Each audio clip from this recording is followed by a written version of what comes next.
There are a group of teachers and people from the music after school here, and I'm sure you'll enjoy this composition by the group.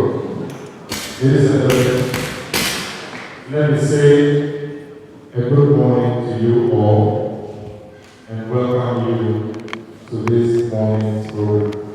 First of all, let me apologize for two things. One, for the late kickoff, and secondly, for the mistakes in our program, especially the program lineup for today. It was something that happened at the printers. Please forgive us. So ignore them completely, and I'll tell you what we'll do. Your Excellency, distinguished ladies and gentlemen, and friends of the arts or writers. We'll start our program this morning by calling on Amonyam to give us an invocation. Call on God Almighty and the gods to give us a successful program. When I be fair, on Dabusia Kobua, when I be a Nuabapi, Nuajuan Wahi, Nuamlani be Nubaha Wana, or Nibiana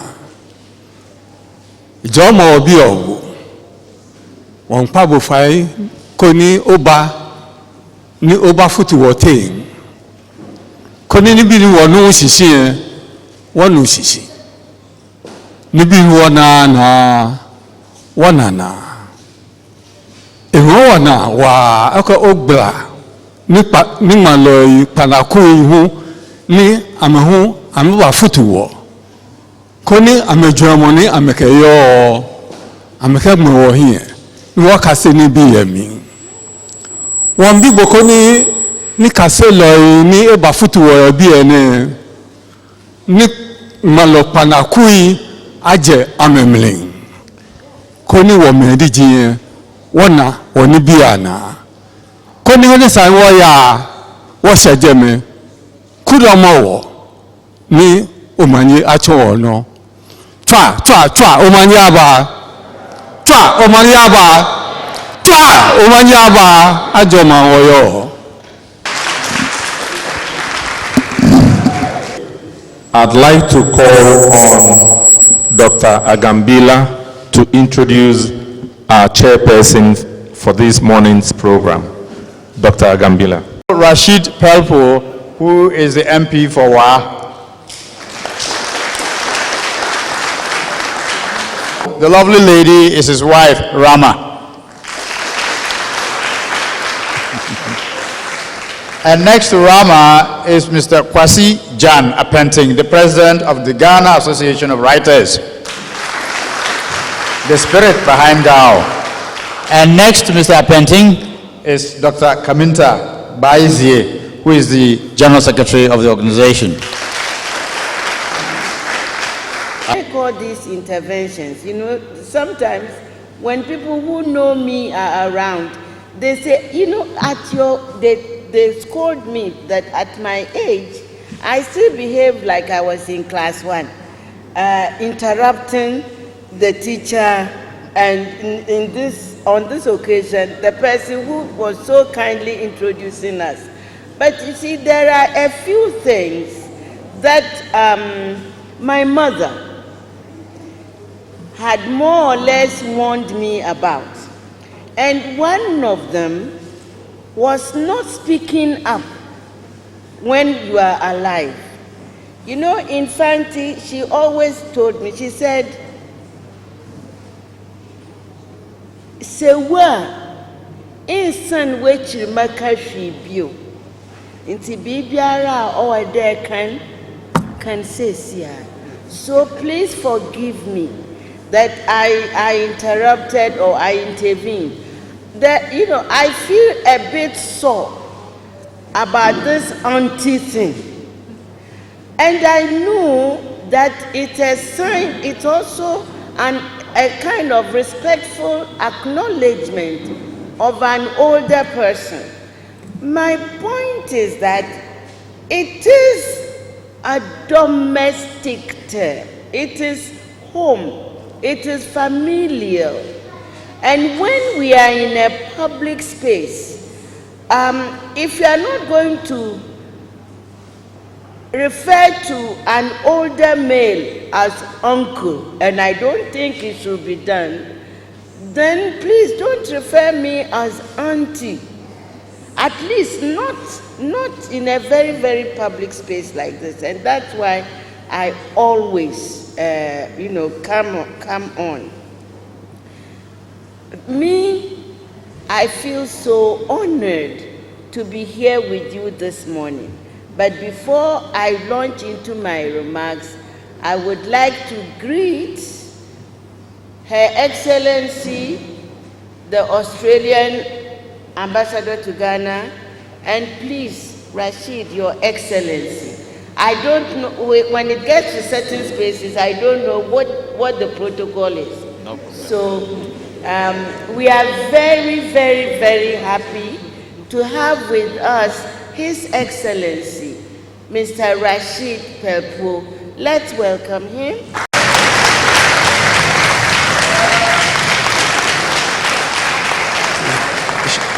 Our guest speaker, Dr. Kojo Nyanka. Kojo.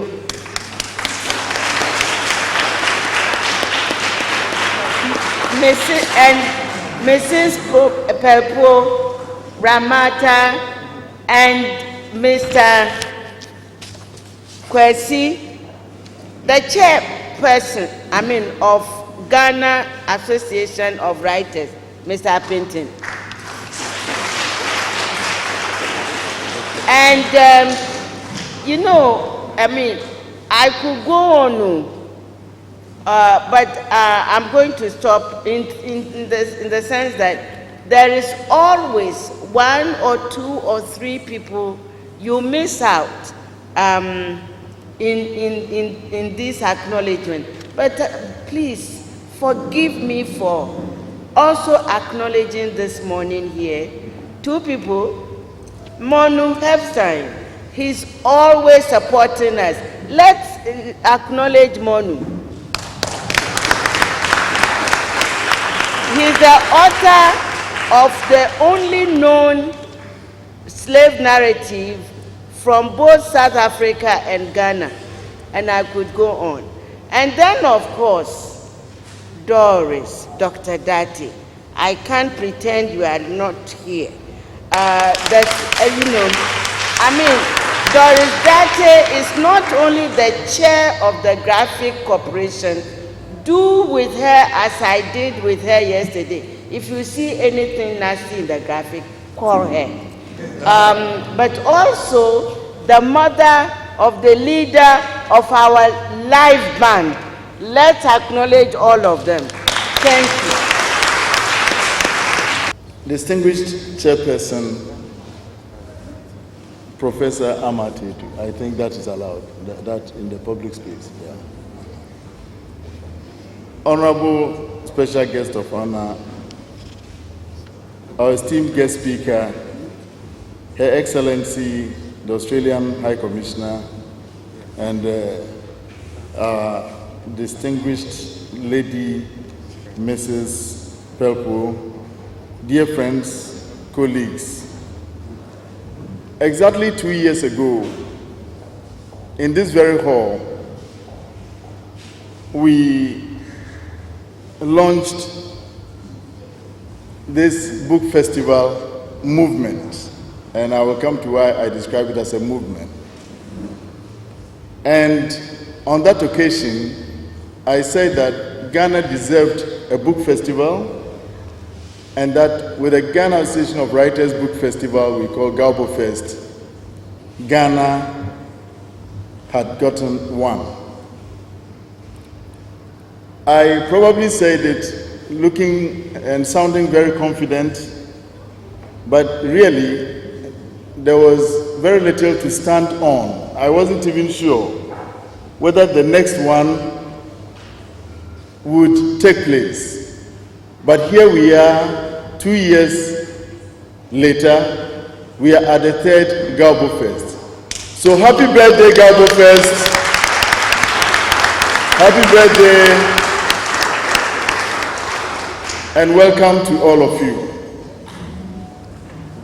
Among the things I said that day was that one of the first people we discussed the idea of this book festival with was our friend and brother Efo Kojo-Maugbe, who had just died exactly a week before the festival began. Interestingly, I was reminded of this myself during a radio interview in the course of this week, and I reflected that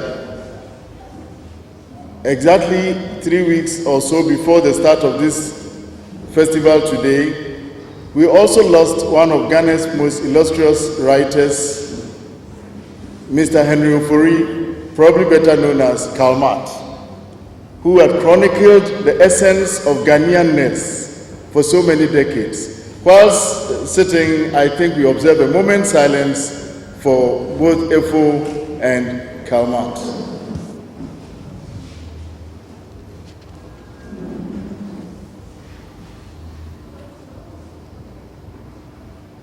Thank you. Dear friends, when I said 2 years ago that GAWBOFEST had come to stay, as I'm saying, we lacked the resources to predict that even the next one would happen.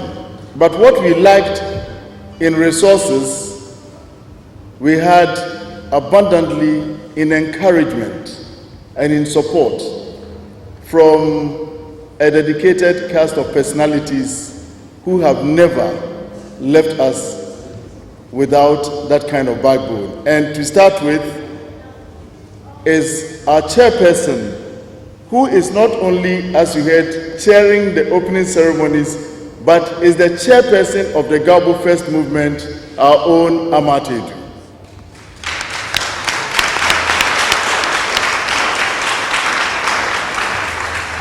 A very interesting thing happened when we went this year and said, please, you'll be chairing. And she said, oh, you see, I've been chairing. Why don't you find somebody? And anyway, we weren't going to take much notice. But then she came back and said, having considered, I'm not only the chairperson, I'm going to put it on my calling card. So from now on, everybody would know that I am the chairperson of GAWBOFEST.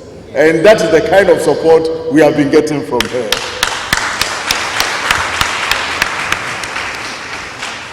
You know, those of you who were at last year's festival at the National Theatre will recollect that early in the proceedings in the afternoon, Dr. Kojo came and joined us. What most people didn't know at the time was he had come from somewhere that was very important to him personally and to all of us, but had rushed to be with us and had stayed with us throughout the day. Now, Dr. Kojo is, of course, as you know, a former government minister, and what most people today don't know, a former general secretary of this association, Ghana Association of Writers, has never, in 40-odd years of membership, failed the association even once. And when this year, I was calling to request that he be our guest speaker, knowing his very busy schedule. He's also the founding president of the Africa University College of Communication. I thought at least we'd have to debate a bit about time, and he was busy. The moment I said, he said, if it is GAW, Kwesi, I will do it. We thank the writer for that.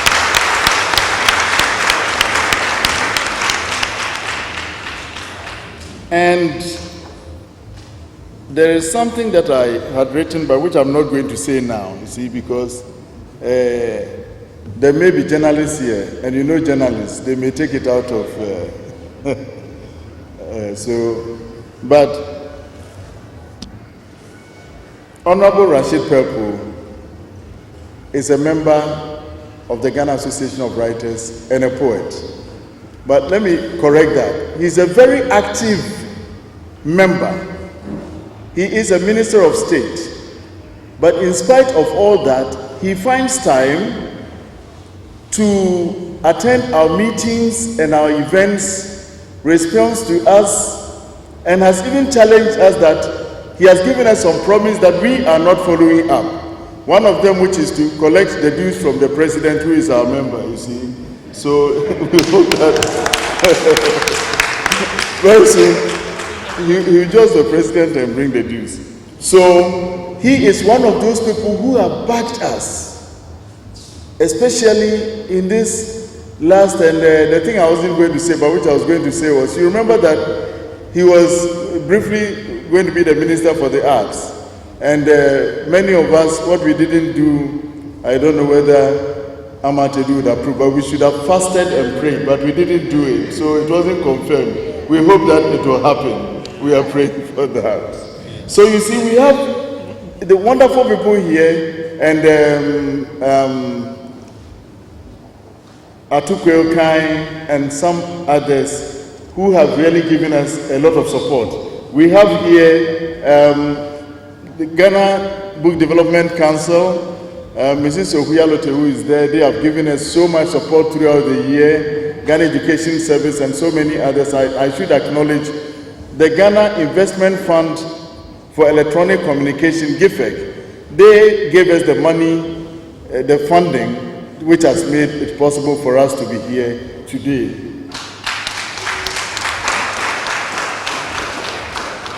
And as you know, it is our tradition that every year we select one country as our country of focus.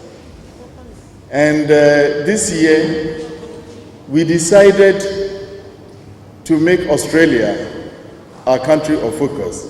You know, in a way, Australia is our neighbor. We are in the Commonwealth. Ghana and Australia have had such good relations throughout our nation's history. But more importantly, there's a gentleman we met at our previous festival. I hope Mr. Tony Duke is somewhere here. And he came to us and we proposed the idea of working together with Australian writers. And he has been very instrumental. And the great thing is that Her Excellency, the High Commissioner, represents something like 11 countries in West Africa. Her time is at a premium, but she accepted to be here today with us despite that heavy schedule. We thank you, Madam.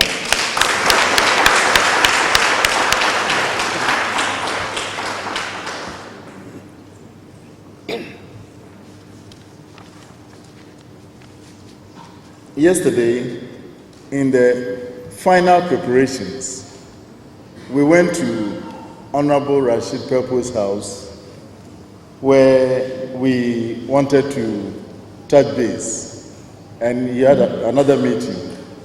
But we met his wife, who did not only receive us, but said, well, she didn't say, but I know she said in her house, in her head, that I'm the chief of this house, and when I say he'll be there, and she has brought him. I think we deserve to thank her very much for making sure that the minister is here with us today. Yes, thank you for bringing him. Now, dear friends, as you know, the purpose of this festival is to bring us all together, writers, publishers, bloggers, illustrators, all of us together in an atmosphere of education and fun. We want to put books and reading at the heart of our national culture, which is why we decided to institute this book festival. After today, we will rethink our strategy. We think that we selected the 21st for two good reasons. One, that it is the birthday of Osagyefo Dr. Kwame Nkrumah, the first president, himself a writer, and also it's a public holiday. Unfortunately, it has become the holiday of choice for virtually everybody. Marathon runners, today there are 3 marathons. Why they can't run it on any other day is beside the point. And so many activities, and the fact that it has fallen on a Saturday, everybody is getting married today in this town. So all the excuses, weddings, and then those who are not getting married apparently died yesterday. So there are funerals and weddings. And so probably we will look at all of that to see what date would best suit our book festival. But we think that those who are here and those on the way, we are going to have a lot of fun. So I'll just explain a bit what is happening here today.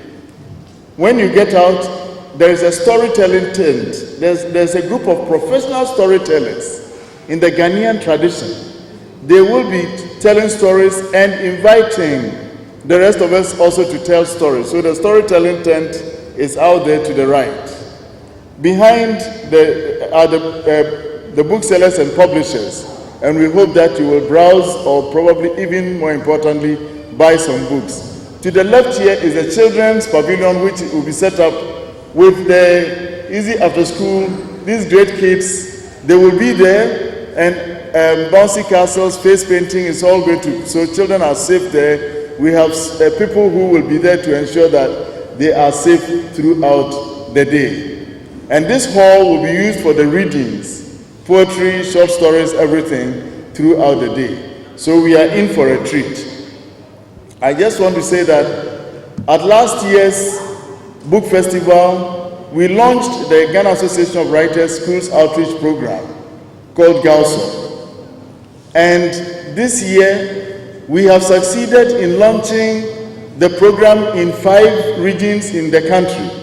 And before the end of the year, we will launch it in all the regions. This is a collaboration between us and the Ghana Education Service with the support of the Ghana Book Development Council to set up literary clubs in every one of the 533 senior high schools in this country by the end of the year 2017. And we will do it.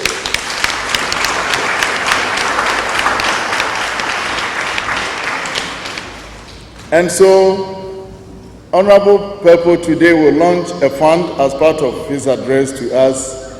And the target of the fund is 250,000 Ghana cedis only to support that program. We are not collecting that money here, no. The idea is to launch the fund and then we'll properly, which is not to say if you have won the lottery or something and you want to give some, please feel free to give us even today.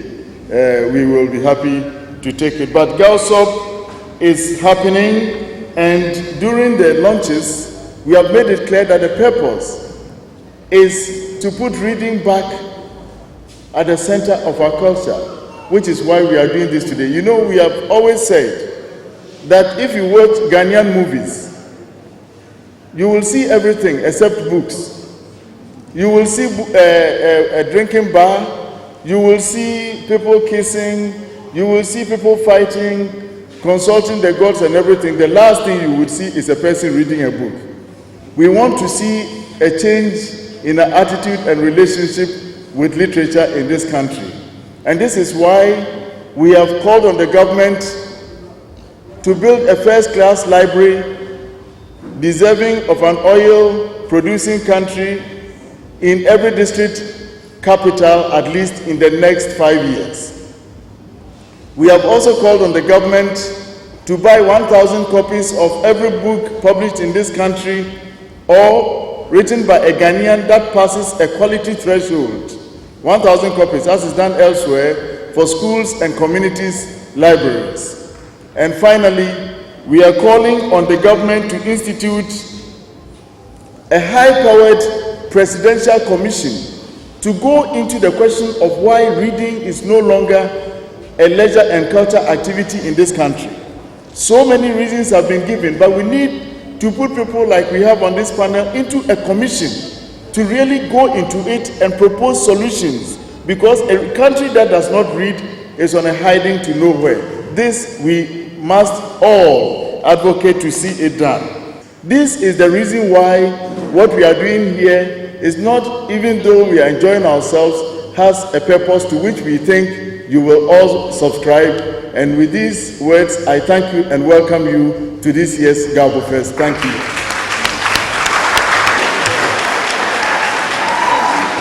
Honourable Minister, distinguished guests, authors and publishers, both Ghanaian and Australian, ladies and gentlemen, students, scholars, and I know that many of the scholars have travelled some hours to be here this morning. Book lovers everywhere, it's a very great pleasure to be here. Thank you very much.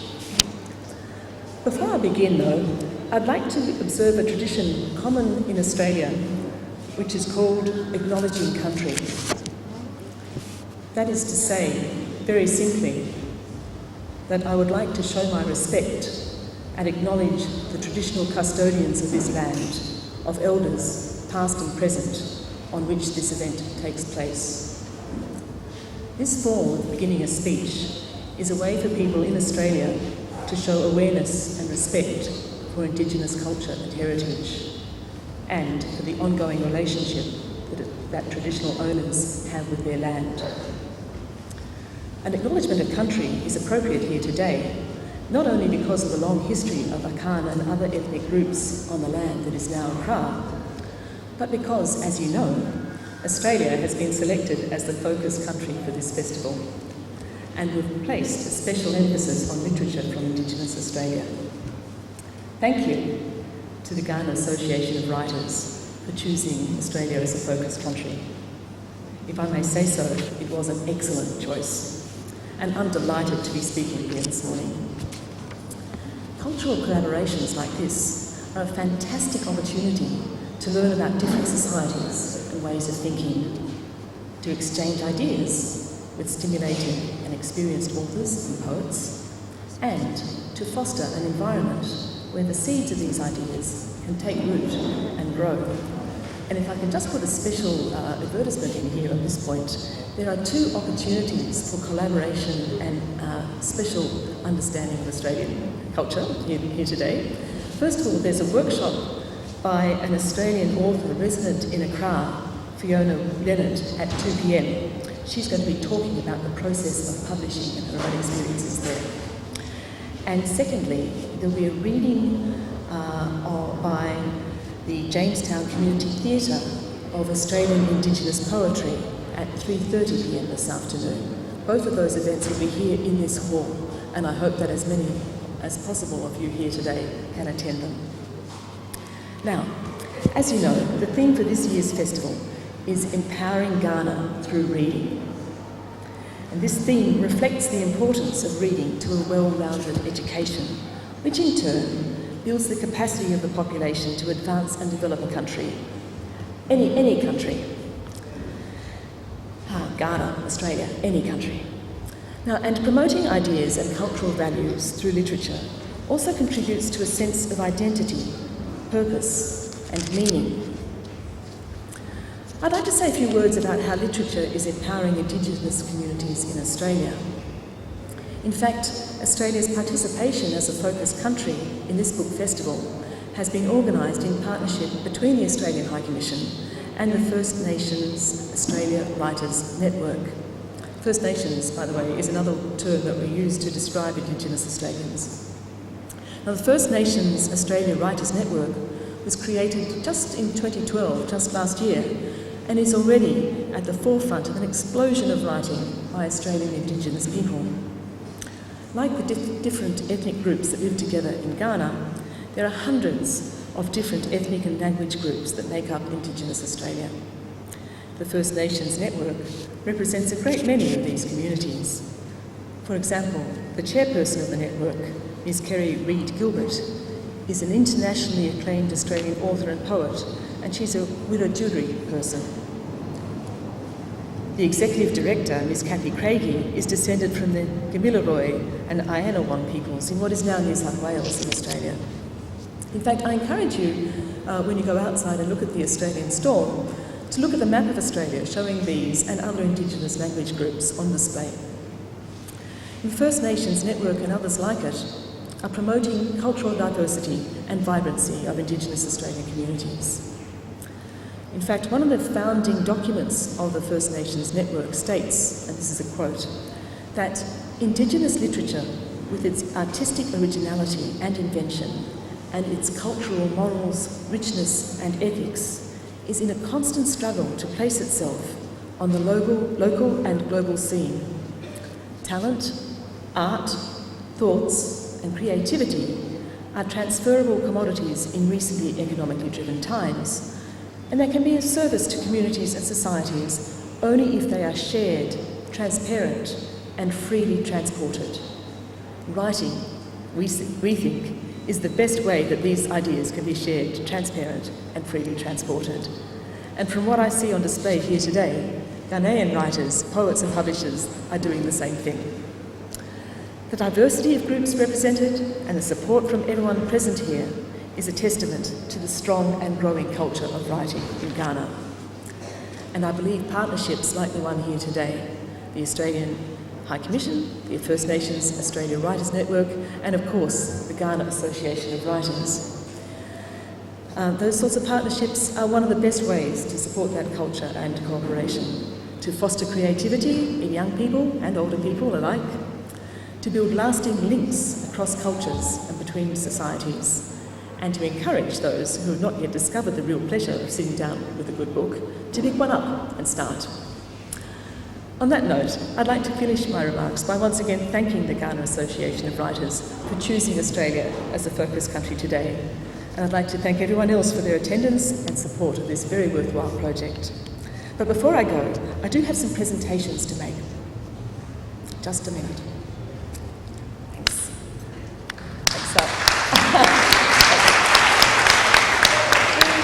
Thanks, everybody. Thank you. In here, we have copies of an anthology. It's a very special book. It's hot off the press. It was published just 3 weeks ago in Australia. It's an anthology of Indigenous writing from writers in the Canberra region. That's in fact where I live in Australia, where many of us are. As I said, it's hot off the press. It's very exciting, I think. And I have copies here for the distinguished guests and organisers of this morning's programme. I'd like to start with the Honourable Minister of State for Public-Private Partnerships. Minister. We can have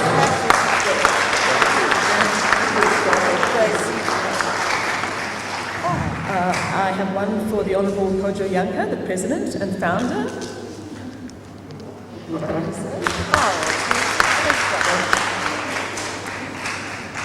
I have one for Professor Ama Adu, author and person. Thank you. I have one for Mr. Kwasi Yam Abenteng, President of the Ghana Association of Writers.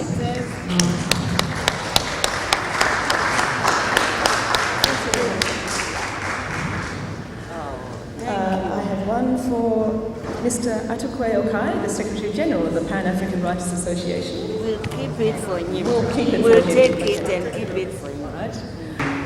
This partnership looks very promising, and we believe that from today onwards, GAWBOFEST and the Australian government will have a lot to do together.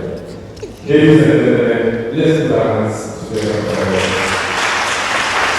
as they say, the higher you go, the cooler it becomes.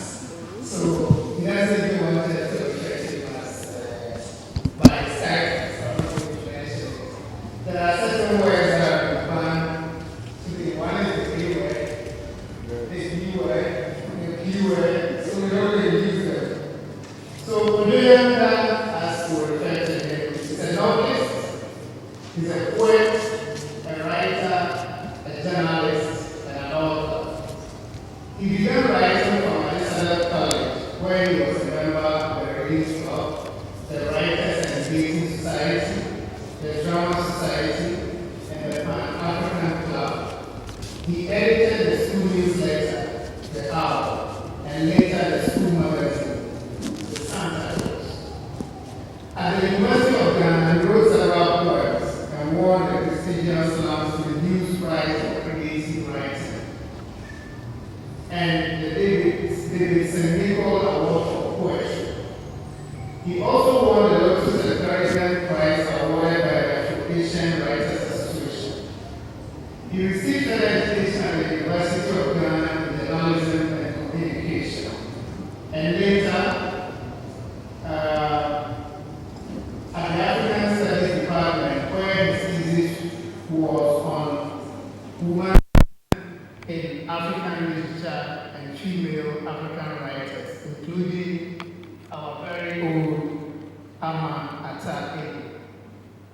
Enchi Emecheta, and Maria Mamba. In 1980, his first novel, which took him 7 years to write, was published by Sempa Press, titled Crossroads at Ampobia. It sold 5,000 copies in Ghana, and the US edition sold 3,000 copies. That's no mean achievement.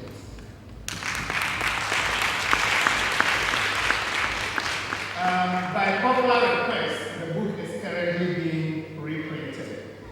Between 1988 and 1992, while he was the director of the Ghana Institute of Journalism, Kojo Yankah published 2 books, Dialogue with the North and End of a Journey. He set up a publishing company and published the Uhuru magazine, a monthly intellectual analysis of current events. He also created and produced Inspector Mediaco, the first detective television series on Ghana television, while at the same time hosting Talking Points and other programs on radio and TV. Kojo did further studies at the University of Nairobi, Kenya, and at Cornell University, Ithaca, New York.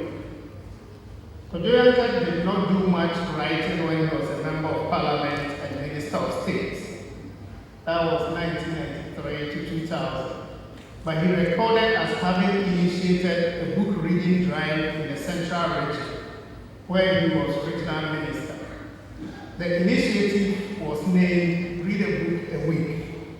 There is no record of his successors continuing with that campaign, which is unfortunate. Kojo resumed writing after retiring from politics as founder and president of the African University College of Communications, the first of its kind in Africa. He co-authored Proactive Public Relations, an introduction to branding and marketing communications, with a South African scholar and some Indian scholars, respectively. In 2009, his book, Osei Tutu II, The King on the Golden Stool, was published by Macmillan. The 5,000 copies are sold out, and a new edition is in the works to appear in 2014. Kojo has hinted that one major work, Our Motherland, should be ready for publication in 2014. While waiting for these publications, we can now listen to him talk about empowering Ghana through reading.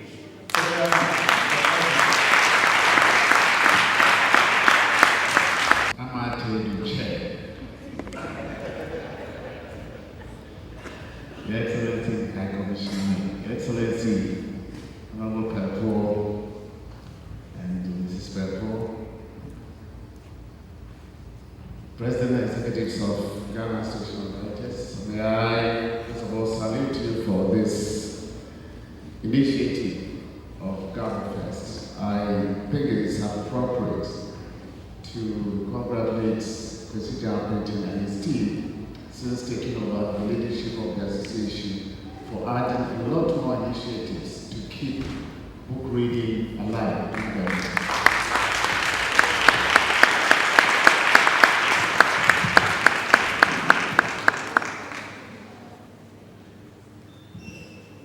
Empowering Ghana through reading is probably a subject that should be discussed on a weekly basis in the media, in the schools, in the classrooms, in offices, in Parliament, and all over the country. A quick glance at literacy rates in Africa shows some very interesting dynamics. And by literacy, the world has come to agree on a common definition: the ability to read and write at a specific age, 50 and above. the ability to read and write at a specific age, 15 and above. It is assumed that all those who are here today can read and write, and that's why we are here. Thank God it doesn't say in what language the reading and writing should be. But we keep reading statistics which in my opinion, do not reflect the realities on the ground. If you went around the room and asked how many can read, I bet that all of us will raise our hands. If we also said how many of us can read in our local languages, we will have problems. The problem in Ghana is not exclusive to this country alone. Current statistics tell us that nearly 17% of the world's adult population is still not literate. 2/3 of them women, making gender equality even harder to achieve. An estimated 122 million youth globally are illiterate, of which young women represent 60.7%. The 67.4 million children who are out of school currently are likely to encounter great difficulties in the future, as deficient and non-existent basic education is the root cause of literacy in most countries. With some 775 million adults lacking minimum literacy skills, literacy for all remains elusive. Never mind if you are not statistics crazy, what I just read means simply that globally, literacy for all, both the youth and adults, is far from being realized. Now, how about Africa? The continent that boasts of oral tradition, but ranks in mobile phone penetration, ranks very high in mobile phone penetration.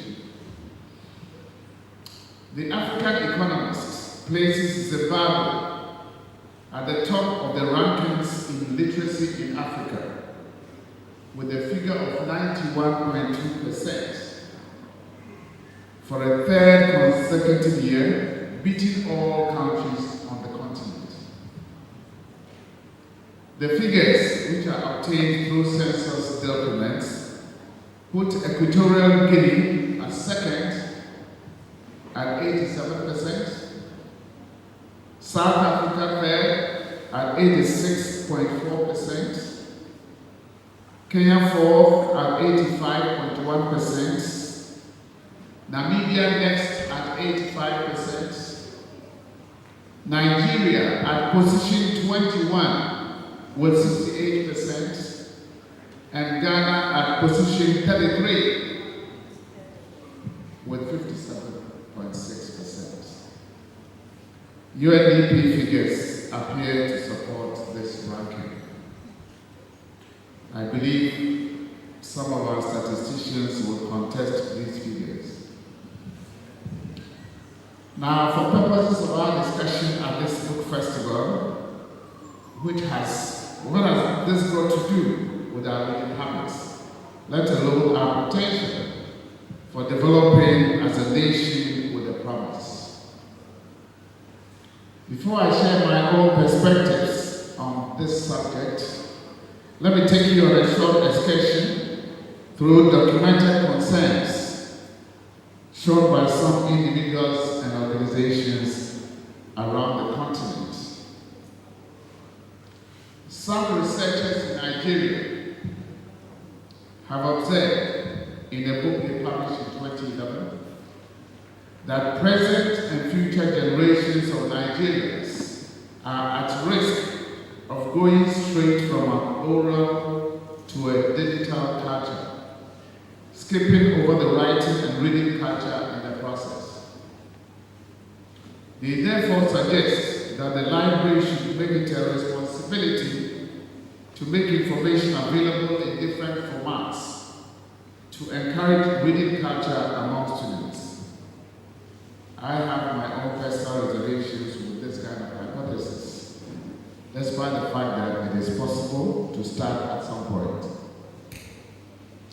In launching his election campaign in Nigeria 2010, President Goodluck Jonathan not only announced a new initiative called Bring Back the Book to encourage a reading habit in Nigeria, he also introduced on his Facebook page a chapter he calls Let's Revive a Reading Culture in Nigeria.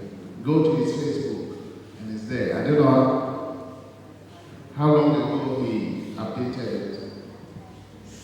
But he was seen on television in 2010 launching his reading program alongside famous writers like Wole Soyinka, eminent poets Odi Ofemo, president of the Association of Nigerian Authors Jerry Agada, and other literary giants like John Pepper Clark, Sefi Atta, and Milo Habila. This occasion also afforded the president the opportunity to launch his own book entitled Conversation with My Friends on Facebook. Since then, organizations like the Committee for Relevant Art, CORA, organizers of the Lagos Book and Arts Festival, GAWBOFEST, Nigerian Book Trust, the Nigeria International Book Fair, Parafina, Rainbow Book Club in Port Harcourt, and a host of others have been working around the clock to revamp the dwindling culture of reading in Nigeria. Again in Nigeria, a financial institution, the United Bank of Africa, with a branch in Ghana, has launched a project called Read Africa Project to ensure that the reading culture is preserved among students in secondary schools. In Kenya and South Africa, NGOs and other isolated government initiatives are expressing deep concern about falling standards in school performance, blaming them on lack of reading. In Rwanda, the government is responding to calls for a national debate on the problem of lack of reading. In our own country, Ghana, concerns are widespread. Last year, at World Book Day, our chair lamented by the same subject matter, lack of reading in this country. I did not even see it attract editorial opinion. A few months ago, in Sherigunia, Bolgatanga, in the Upper East region, about 900 pupils were camped by the Community Library and Reading Camp, an NGO, to instill in them the culture of reading as part of a school vacation program. The project has set up libraries in some key schools and towns in the Upper East region, where pupils are encouraged to borrow books to read, while follow-ups are made to monitor the use of the books. Around the same time, the Catholic Bishop of Wa observed at a conference that the low reading culture of church members to have in-depth knowledge of the tenets of the Catholic faith was affecting the growth and development of the church. And of course, the low performance of students in the last BEC exams tells it all, how badly our reading habits are. Already, employers are saddened by the abysmal reading and writing performance of some graduates coming from our tertiary institutions and looking for jobs. No doubt we encourage an association of unemployed graduates. I believe it is appropriate that the Ghana Association of Writers has decided to take up the national question, how do we empower Ghana through reading? Distinguished friends and lovers of books, listen carefully to our radio and television stations. Reading is generally poor. Read our newspapers. Some of them demonstrate a crucifixion of the grammar that makes up the language. Some of our political leaders have lots of work to do with reading even prepared speeches, let alone with extempore presentations. One does not need any statistics to say with confidence that majority of the adult educated population cannot read in their own local languages. What was commonly known as adult literacy has virtually collapsed. Our libraries are not full as they used to be because the mobile phones, laptops, iPod, and iPad have taken over the reading habits of the youth. Reading classes and competitions, which got some of us where we are from the primary and secondary school levels, have disappeared from our timetable and leisure hours. It is not common anymore for young students to go to reading as a hobby. Parents, teachers, and journalists who do a lot of communication do very little reading themselves. Travel around the world in airplanes, in trains or trams. Africans are either chatting endlessly or else are sleeping, while people from other cultures are reading, either from books or from iPad and laptops. Or drinking. Thank you. All over Africa, and especially in Ghana, there's no denying the fact that people spend more of their leisure time in sporting activities, recreational places, social circles, funerals, churches and mosques than on reading. It is the absence of this reading culture that has led to the low level of appreciation for books. Again, because parents themselves are not interested in the reading habit of their children, what is taught in the classroom cannot easily be reinforced. So we are sheepishly satisfied when our children come back from school reciting what has been taught them by rote. Pupils are no longer able to develop the skills of locating, selecting, organizing, manipulating, evaluating, and processing information as reading is supposed to do. Research has shown that those who read only for examination lapse into illiteracy when they fail, because it was all by rote. And it has been established that in the absence of a fair government policy, the reading habits can only be promoted in a vacuum. My first question, do we have a government policy on reading? The answer is no.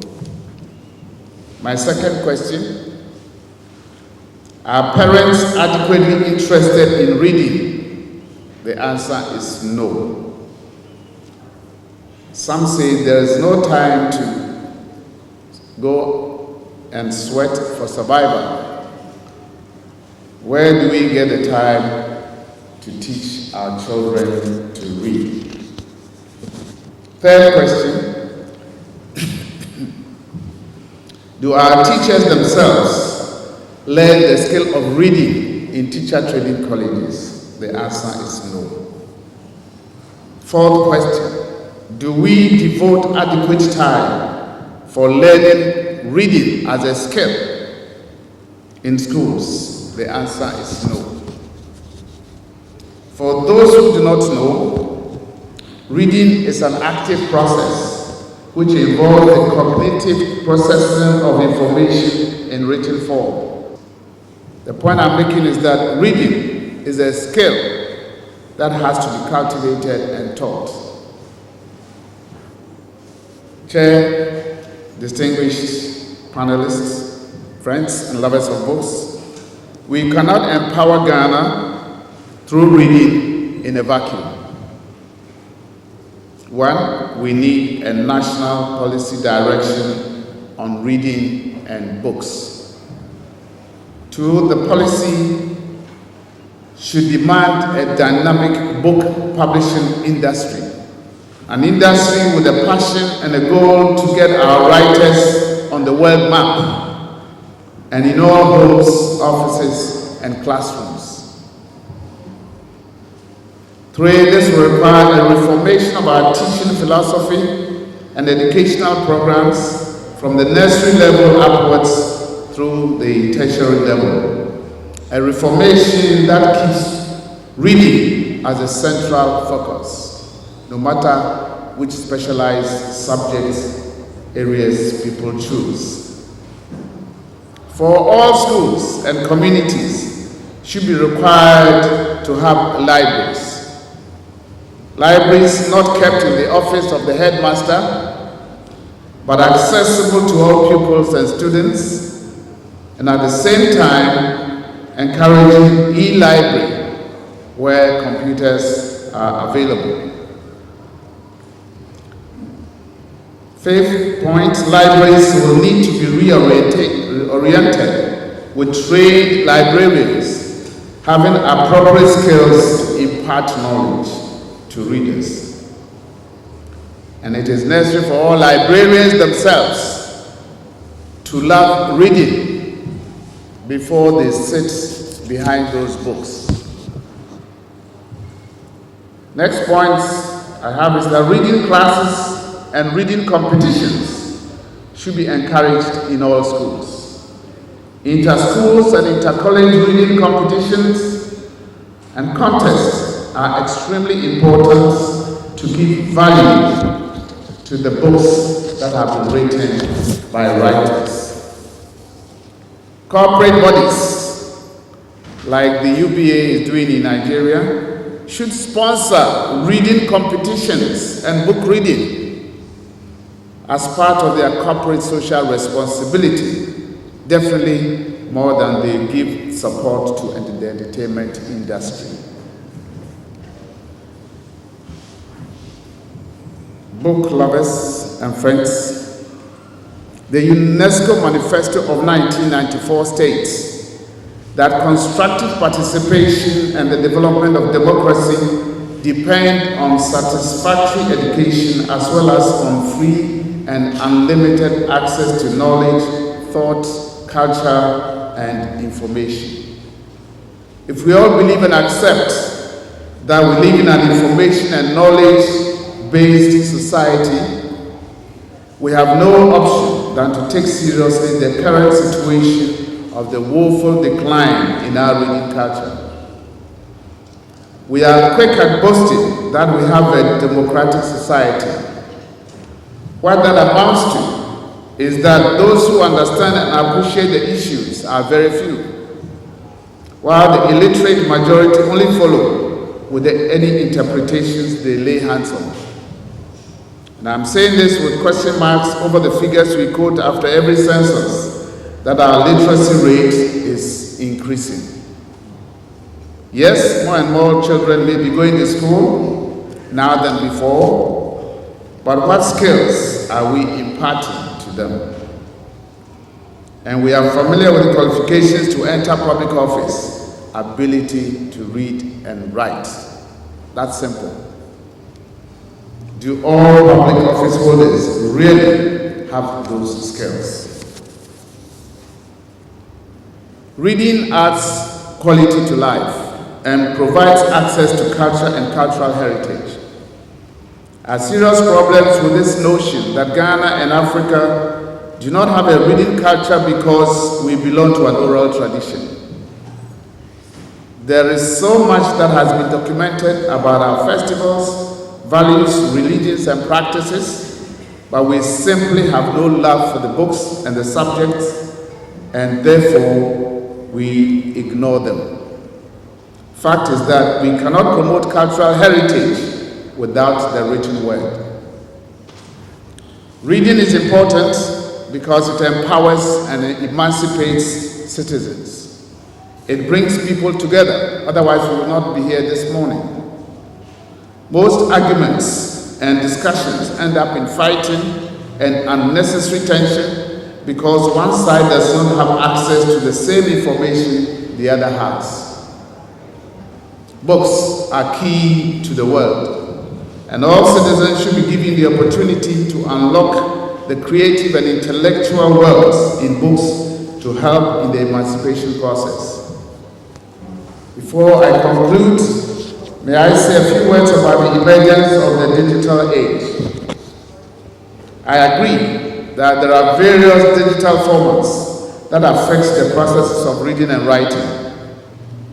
While this has yet to reach the vast majority of our people, I still admit that those who have embraced it, particularly the youth, are no longer encouraged to write at length when they communicate with one another.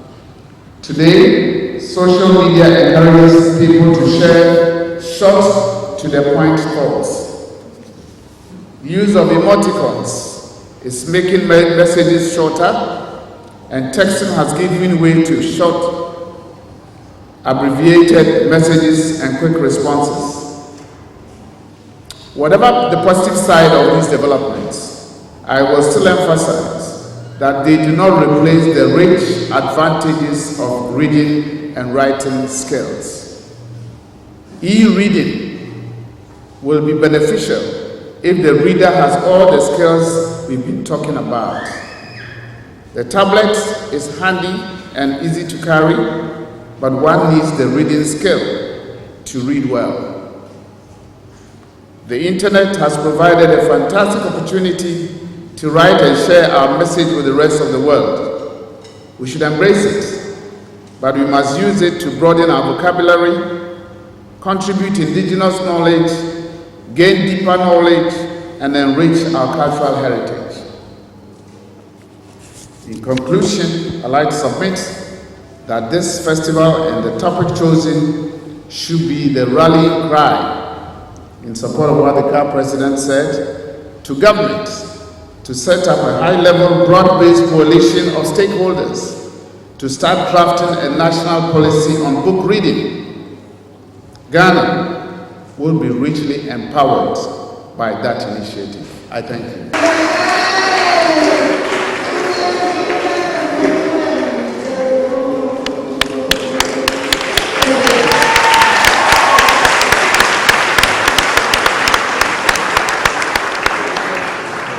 Let me start by thanking Dr. Kaminta for his elaborate introduction of my good self. Thank you very much. Madam Chairperson, Your Excellency, the Ambassador, Mr. Dr. Kojo Yanka, the distinguished members of the Writers Club, executive, my own wife, and the rest of you distinguished invited guests. It's a pleasure that I'm invited here to be part of this very important function. I have always believed that the beginning of all development is to gain knowledge. And knowledge you can't find anywhere. It's transmitted from person to person, either orally or in written forms. And we know that to have authentic material, you need to have written forms which are transmitted to us from years of research and years of development by humankind. So, in order to gain this knowledge, reading is prime. And I can tell you, my life is made up of, or has been redefined because of reading. When I was a young person, most of the stories we heard about the creation of Adam, the prophets who roamed this earth, and the many, many things that happen on earth. I grew up in Wa, believing that they all happen in Wa. And if you ask me, I can even go and tell you where they cut the soil to build the first human being, Adam. And when the man who was preaching, the very first time I heard about the creation of Adam and that the earth was cut, part of the earth was cut to build him, and the earth cried and shouted and protested that you are creating this person who is going to be trouble to me. I still know the place where the earth cried. And they are all in Wa. I'm just saying this because when I was growing up, my world was made up of my knowledge about Wa. And everything about the world was Wa until I began to read. When I finished elementary school, I started exploring the world, reading and reading and reading, borrowing books, reading about Africa, reading about Europe and everything. And then I began to see a bigger world around me than just my small world of Wa. And I began to get a greater challenge about what life is and what I can do with my life. I remember when I finished my elementary school, I was a messenger in a small office. One day I told my boss that I was no longer going to be a messenger and that I wanted to go back to secondary school. It was a shocker to everybody. Just one day, after reading Jane Eyre and reading Things Fall Apart, No Longer at Ease, and etc., etc., I told myself, I was even feeling ashamed that I was a messenger. Just a reawakening. So I told my boss I wanted to go to secondary school. And then I went to secondary school. So reading defined who I was at that time and has still given me a definition even in my present life, because as a deputy majority leader in parliament, the only distinguishing factor between myself at the time and the other MPs was that I was a niche above them when it came to certain areas of lawmaking. The reason was just simply because I was willing to stay and read, and then I gained some little knowledge about them so I could speak above their heads. So reading, you can't discount reading in the life of any growing young person. And that is where I agree perfectly with Dr. Yanka when he asks us, he's advocating for a policy, a government policy on reading. And I think that I'm going to carry it far. I'm going to discuss it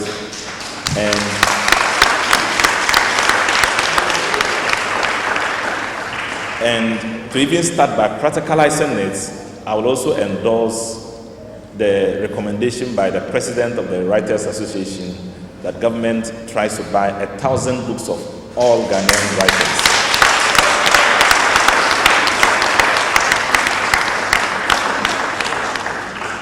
I believe that we need to be very focused, we need to be determined as a people, and we need to negate the impressions created all over and which was put in a very direct manner by Mensa Otabil, that if you want to hide something from the Ghanaian, just write it in a book and then they will never open it to read. Let's have a reason to challenge it and say that it is not true.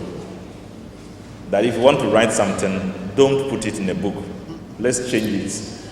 And so I'm happy to be part of this event.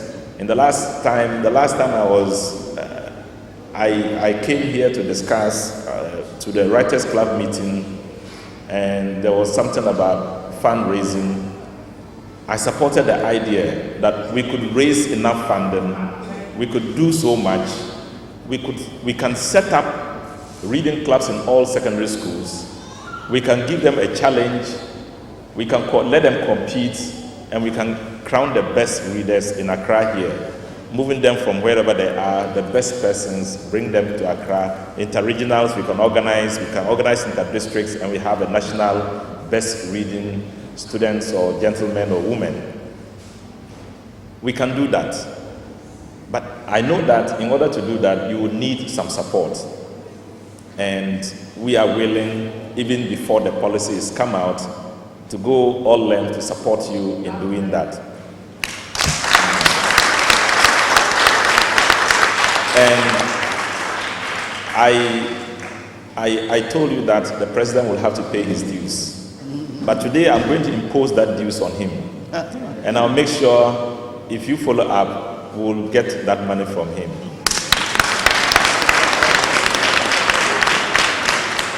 The president is going to pay a small amount of 3,000 Ghana cedis. Oh.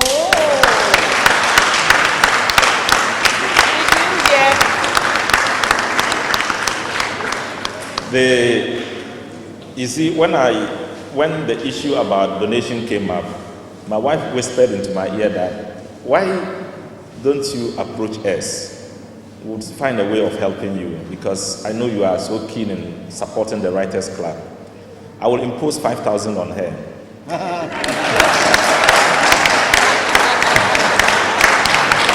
Yeah. And her organization. The difference between 5,000 and 3,000 is 2,000. I'm sure somebody wants to impose it on me. If you don't do it, I will do it myself.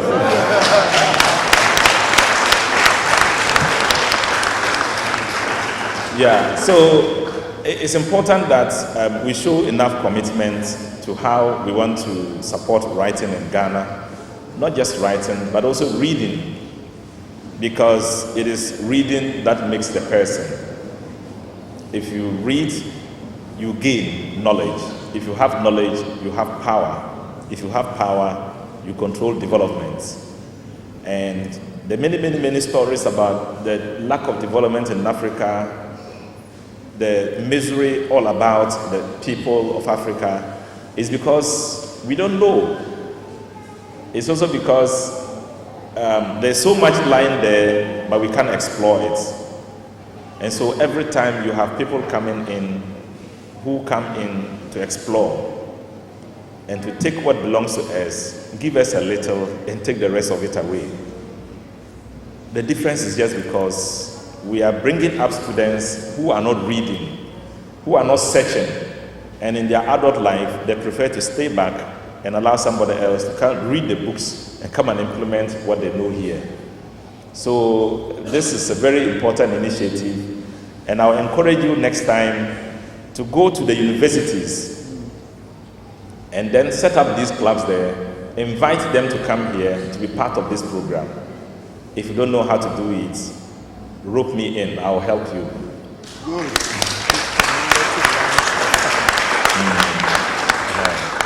Yeah. So after saying all that, and after indicating how much we want to be placed at the disposal of the Writers Association, it is meant to be the cradle of the bigger fund that I want to launch. We need an amount of 250,000 Ghana cedis. This is not too big. It's not too much. I know that there's somebody here who, when he's angry or she's angry, she can say that, well, come and take that money and don't bother people too much. I know that the person wants to do it, but don't do it now. What I want you to do is, each of us, to commit ourselves to say that I want to be part of this 250,000. And so, with our initial pledges, I will therefore launch this fund, hoping that it will not stay at the amount we have initially pledged, and that we will go beyond it, we will reach our targets, and make sure that we change the face of reading in Ghana. and we change the face of development in Ghana. And that these young people who are growing up and who are all over looking for other people to salvage them will now begin to see themselves as instruments of change. I hear there is Association of Unemployed Graduates in Ghana. This is funny. They train you in the university to come up, to create jobs, and to be able to be employable. Then you come back and set up an Association of Unemployed Graduates. It is a tale, graduates. It is a tale of the misery we are talking about. We need to change that face. And so I hope and pray that this launch will create the fund. The fund is not going to stay lying. The fund is going to do miracles. It will create different minds, different mentality, different psychology of young people, and a different nation approaching development in a different dimension.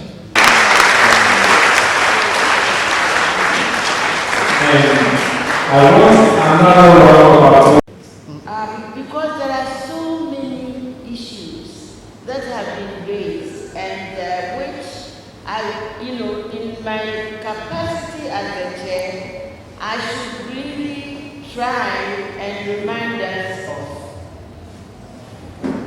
Thank you very much, all our major speakers. But I think there's going to be a vote of thanks at the end. So I will just pay attention to my comments. Dr. Yanka, thank you very much for everything, for your paper on empowering the nation. So I will just walk out there and come back.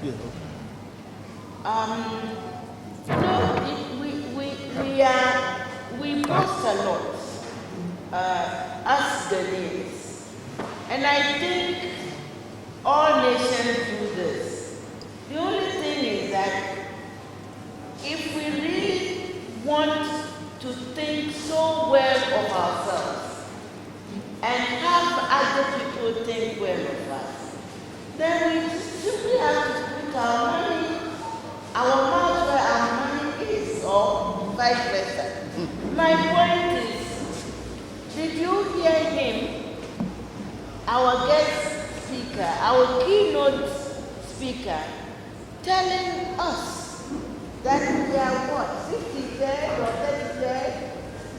33rd on the region map of Ghana, on the region list of Ghana, and when he said Equatorial Guinea was what, number 3?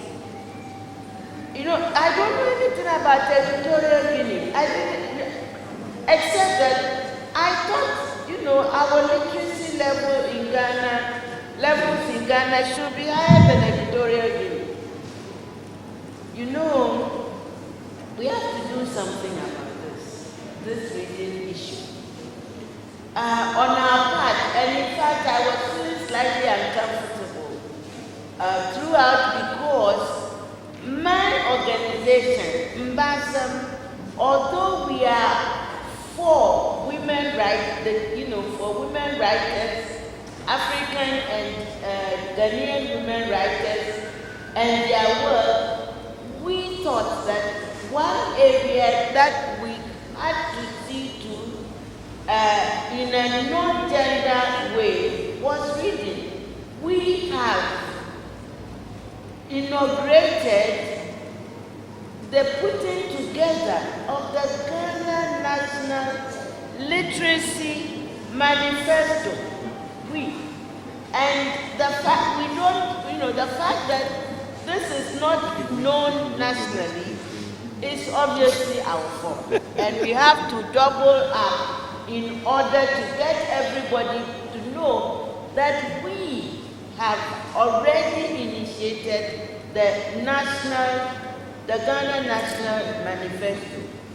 It is a 3-year project, and at least already 1.5 years are gone. So it's a major challenge to us that by the end of 2015, everybody in Ghana you know, and across all the languages should know about the National Literacy Manifesto.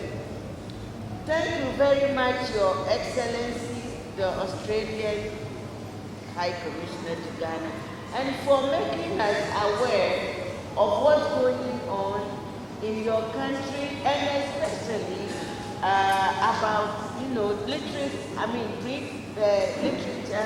and its development among the Aboriginal people. I'm sure you know that we won't be wrong if we consider them our cousins, and therefore any good news about them we treasure. And thanks a lot for the books you've given us. Thank you.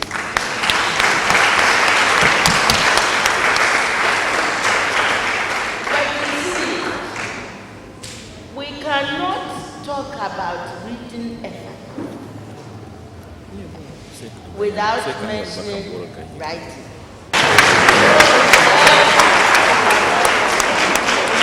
Let me just say that she has been with us since the very first GAWBOFEST and has graciously agreed to be our chairperson for life. So we look forward to having Amate GAWBOFEST 2014, 2015, 2016, 2017, and thank you very much for your duties. Our next thanks will go to the Honourable Minister who's left us because he has other obligations. But we would like the message conveyed to him that we are very appreciative that he is here with us at very short notice because he was not the original guest of honor. But we were strapped because we don't have the original guest of honor, but she has to go away. He quickly accepted to be with us. And it's not surprised at all because he's a member of GAW, he's been with us, and as you can tell, he's doing all these services to us and has such a fund that will assist us greatly in our work. And we'd also like to thank the Australian High Commissioner, who is also with us. Thank Australia for accepting to be the country of focus. We're very happy that they have been very supportive with their books.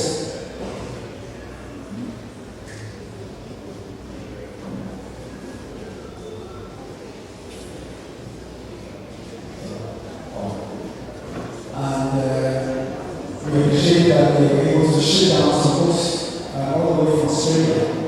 By extension, I'd like to thank the First Nations Australia Writers Network, who have also supported us.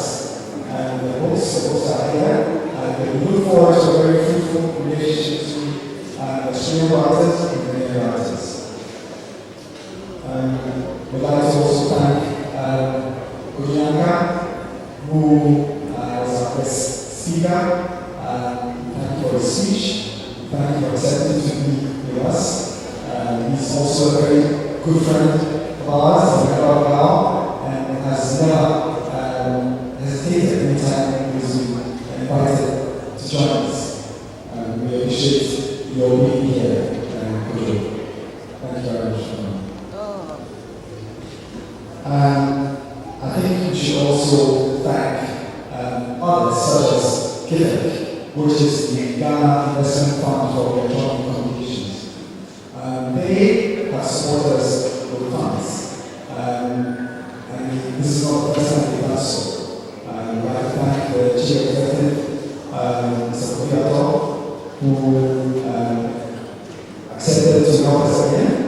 We hope that the next year when we can call them, they will remain assistance.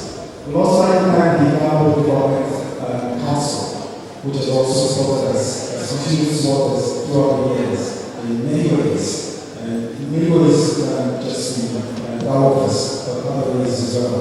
And we look forward to working with you very closely once again.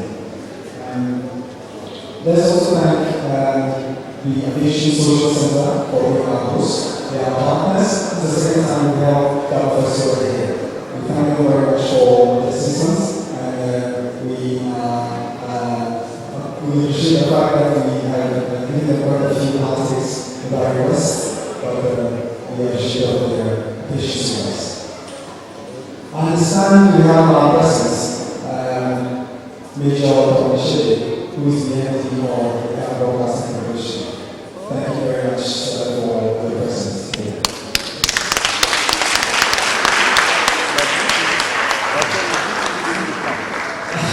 Well, I'm instructed by my president to complain to you that GT fails to turn up. Oh! So it looks like we're going to appear on GT. Well, hopefully next time we'll have it. We'd also like to thank Dr. Gordon, who's here. Yes, can you recognize I think we should also thank members of the planning committee of GAWBOFEST 2013. My colleagues have been very helpful in many ways, and without them we wouldn't have this program today. They worked hard, sometimes late in the evening, in making sure that every single T, every single I crossed and dotted. Thank the President himself, our fantastical President, Lucy Johnson, Yes. for the time. Without him, this is very difficult. I have had on occasion, as chair of the planning committee, to try and put a cap on these constant interruptions. But let me thank you for interrupting me. I think we can't be without a word of thanks to the young children here, the Easy After School we all enjoy the music. They're so young, and I can only say that the future is very bright. We can't be without thanking you, audience. Without you, all of us would see to a very empty room. And so we have your contribution. We hope that next time this year you'll be here with us again.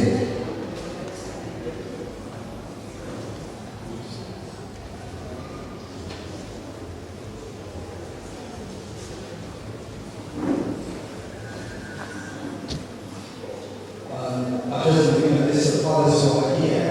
The OT Party Senior High School of the institution. I believe that's the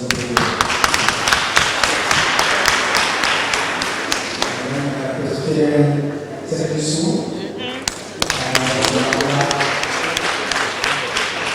And then the Stars Reading Club. Thank you all. Thank you very much. Thank you. After this opening ceremony, GAWBOFEST begins in earnest. And we have lots of books by many authors, both Ghanaian and international, outside of the one. The book publishers out there, and we'll treat you also and take a look at those. But we'll also have performances in this hall. There will be storytelling, there will be book readings, there will be quality performances. We also have a publishing workshop by Fiona, who's an Australian writer based in Ghana. So I'll treat you all to take advantage of this very important event and attend one of your choice. Once again, thank you all for coming, and let's enjoy the rest of the audience. Thank you very much.